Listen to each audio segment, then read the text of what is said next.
It's Laura Eubanks of Design for Serenity, and I am back in Santee with the aforementioned promised backyard walkabout. This backyard was installed by myself and Team DFS a couple of years ago, and my goodness, has it matured beautifully. And I meant to show you this garden during the grand reveal of the front yard installation that we finished up last week, and I absolutely just forgot. So my apologies, but I came back today so that I could show you this beautiful, beautiful installation. Now here in Santee, California, it gets very, very hot. And this is a full sun exposed back garden area. And our client has got such fantastic instincts and has done such a beautiful job of maintaining all of these plants so meticulously and so beautifully. I thought it would be really fun to just come through and show you.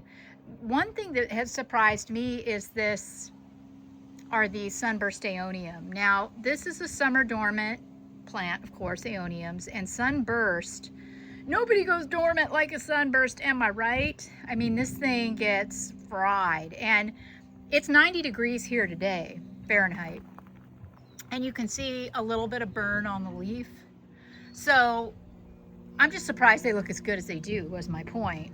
If you are concerned about your sunburst and you want to protect them from going real dormant, real hard, you can provide some shade. And you put an umbrella up or some sort of a, easy up or something, or just plant them where they're going to get less full sun. You can avoid that eventuality. Now, the dinner plate Aeoniums, here you can see are fine. They're not really affected at all by the sun. So anywho, we have a lot going on here. We've got the big tall vase. I've got Portulacaria minima. I've got a Crassula undulata over there. So there's absolutely a lot to look at while we're suffering through summer with these Aeoniums. This area up here was kind of an add-on. It was planted in a lot of overgrown shrubbery. It was just not appealing to the client anymore, but we exhausted our budget on the landscape. So I pulled these plants from the front yard. I did cuttings of the succulent Euphorbia tyricale, the sticks on fire, and I did cuttings of Agave attenuata. I had a few leftover boulders, and that's what we did. We just repeated. And it turned out so well. He was so happy with it. And as far as maintenance on these plants, every few years we will dig these sticks out and cut and reset the tops to keep them under control, because I don't want these getting any much bigger than this. But if you do that periodically, cut and reset, you can avoid a disaster later of having a massive plant that you just don't know what to do with.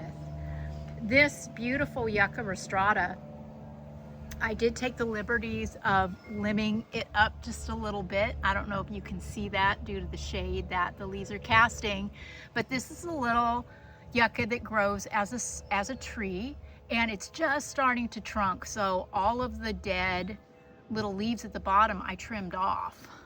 The tapestries here are doing spectacularly well considering the time of year. Could not be more pleased. And also, I did not use any Portulacaria afra-variegata. I used only the minima, which is the green variety, because it is a little easier to control. And look at the yellow Crassula ovata. So yellow, so beautiful. Duh! So pretty. The Harmsii is getting ready to bloom. Little Cynthia Giddies. And then there's this Mission to Mars, Mangave. Lord have mercy. This is probably about as big as this is gonna get, hopefully. And I wouldn't be a bit surprised if we get maybe another year, 2 tops on this before it throws off a bloom.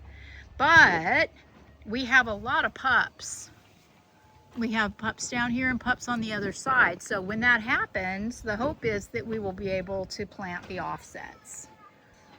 This is a aloe Bainesii Medusa.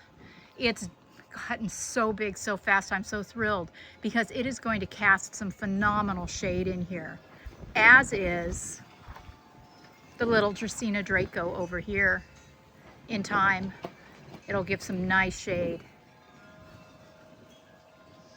Our client was so thrilled with what we did in phase 1 that he hired us to do another phase back here, which I'll show you momentarily. Woo! Look at this. That's why I love a tapestry. Look at that. It's just so gorgeous. It's got so much life, and all of his little ghosties, well, not all of them, but many of them have crested. They're just so happy to be here. Beautiful, healthy aloe ferox back there. The Pilosocereus azuris are thriving in this garden. And I'm so happy that I kept the India hawthorn bush, a few of those. That's a pomegranate tree and some roses. Just such a neat transition, and just softens everything up so much. He had a lot of really beautiful roses, some Cecil Brunner, and some other shrubbery back here against this wall that he was just completely over. So Gordon graced us one day last week on the job and planted all of these crassula in the place of that. These are ovata and undulata. And it's a really, really great solution if you're looking for a hedge. These will continue to grow and get taller and require little to no water and little to no maintenance. The aloe dichotomous is thriving. This area here gets a little bit of shade cast from the olive tree.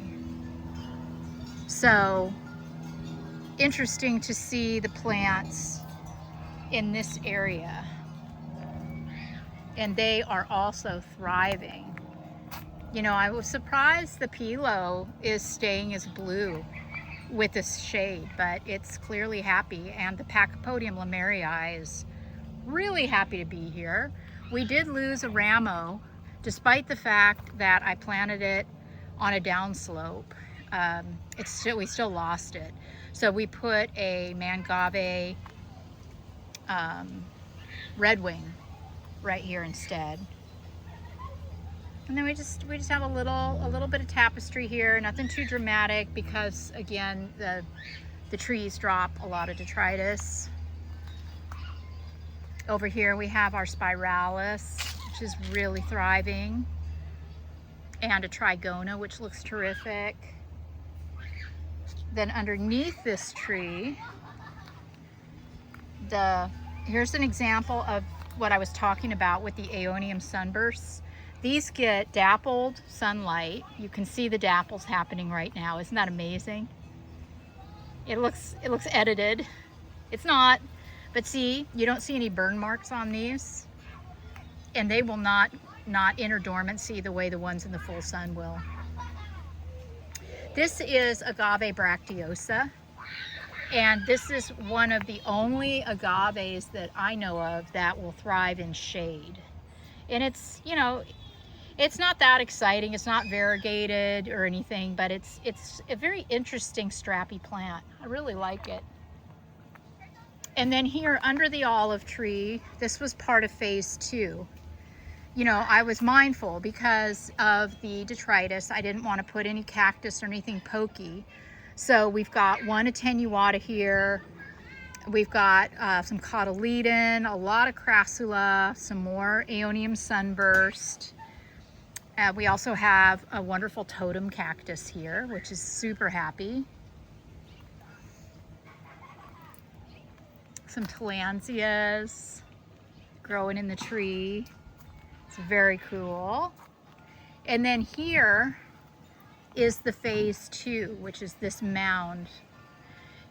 He would have had us do it with phase 1, but it didn't occur to him how bad this was going to look until we got got the other done. And then this area, which was such a hot mess of crepe myrtle and other stuff, he said, oh, I can't, let's fix that. So we came in, brought in some soil, created some nice mounding in here, staged a few of his existing pots. This Kumara plicatilus was purchased from a neighbor down the street that was moving, so that was quite the find. Then we got a little, looks like a little grandiflora here. More tapestry that is doing so well, all things considered.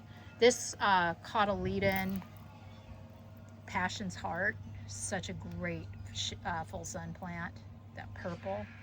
And this aloe ferox we moved from another area of his yard, and it has struggled a bit, but I think it is rooted in now and is figuring it out. More really happy tapestry. And these Pachypodium gayi are prettier than any I have planted.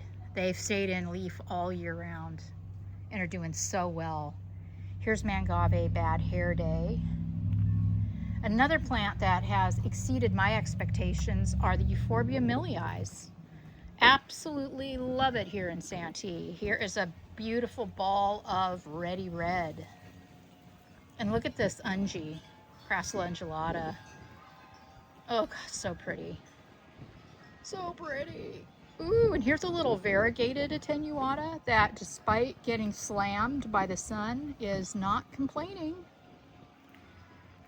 More tapestry. A cute little barrel cluster. This Bacarnia recurvata, very happy camper. And then more tapestry over here. It's thriving, looking real good. More milii, super happy. And this is Petalanthus macrocarpus, which is a really neat idea if you're looking for something that gives bamboo but doesn't act like bamboo.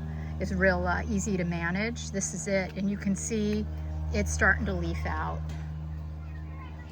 And it'll be full of salmon colored flowers.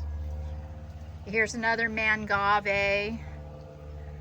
This looks like, well, again, I think we're good. You can sometimes tell if a plant's gonna bloom out because the leaves up top start to get real thin. But this looks like it's still got some life in it, and it's just magnificent. And there's the back end. Now, in the 2 years since we installed, our client has become quite the avid collector. He has fallen in love with succulents, and he's got his own little succulent nursery over here where he's attempting and experimenting with cuttings. He's got some labels made for his plants. Here's the Ramosissima that bit the dust. He cut off all of the damaged tissue, let it harden off, and has set it in a pumice mixture in the hopes that it will root. So that is a great experiment for him. Then over here is an installation that our client Rick did on his own. These were basically leftover plants from phase 2, and he took it upon himself to stage the boulders and sink the plants and top dress, and it has just come together so nicely. He is systematically, eliminating a lot of things in his yard that just don't serve anymore. There was a lot of stuff in this bed with this bubbler fountain too, and I suggested just taking it out and rocking it in. And it's very intentional and pretty now. He has also started collecting some talavera, which he's getting at Planter's Paradise, not far from his home. Planter's Paradise in El Cajon is my go-to for pots. And here you can see some of his purchases, his talavera purchases, and he's been experimenting with, again, with plants. and potting and pairings. He's got some cute little plants going here. And so he's learning, you know, he's having so much fun. It's such a thrill. He's such a favorite of ours.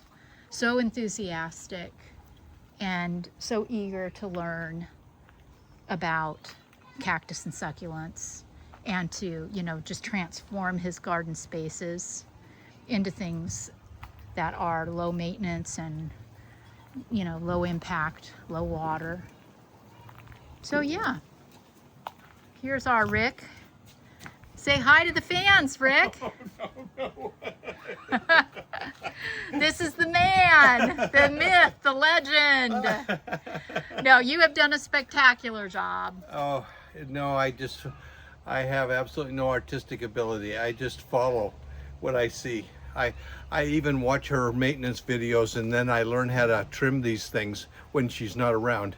So I can't claim any credit at all. Well, I disagree. I think it is a collaborative effort, and my design vision and your ability to copy, if that's what you want to call it. Plagiarize? Plagiarize. And, you know, just your instincts to know, you know, what things need when they need it is just, it's a marriage made in heaven. So thanks for the opportunity, Rick. And thanks, followers, for joining in and for all of your incredible support on this wonderful journey. Bye, guys.